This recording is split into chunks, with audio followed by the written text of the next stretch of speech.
Voćna svađa. Merhaba jabuko. Merhaba kompiru. Kaži mi, poznaš li bolju voćku od mene? Ah, da, samo da nema mene, svi bi gladni bili. Naranđo, ti si proputavala cijeli svijet. Kaži ovome glavom kompiru da nema bolje voćke od mene.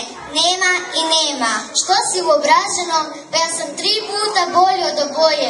Čak i jedna boja se zove naranđasta, nazvana je po meni, a ne kompirova ili jabukova. Za mene si obična, nevospitana naranđa. Hej, zašto se svađate? Pa ja ništa ne razumijem. Nemojte da se derete. Ovo uobraženo jabučište zamišljava ste da je najbolja voćka na svijetu. Jadno ono, a ne zna da sam ja najbolja, zato što sam prva hrana bebama i decama.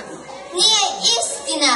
Prva hrana bebama je mlijeko, a posle rendana jabuka, tako da znaš. Zaboravljaš da smo ja i gospođa Naranđu došli iz daleka i bolje znamo svijet vitamina.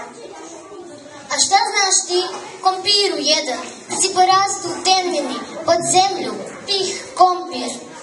Ili ti jabuko, koje od jabuke drugo ništa nisi vidjela. Šta vam je?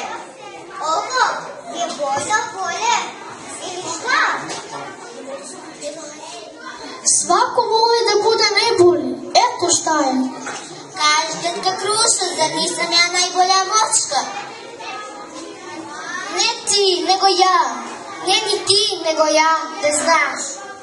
Ama se smiješ.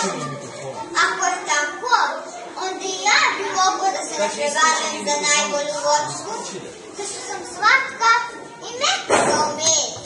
Kad Bisera se vratio s konja, prvim će da uzne užinku I najprvo će skuva kompir. A ne, prvo dolazi sok od naranđe, ispiće se soka. I na kraj, kad se zasladi sa medenom kruškom. Dobar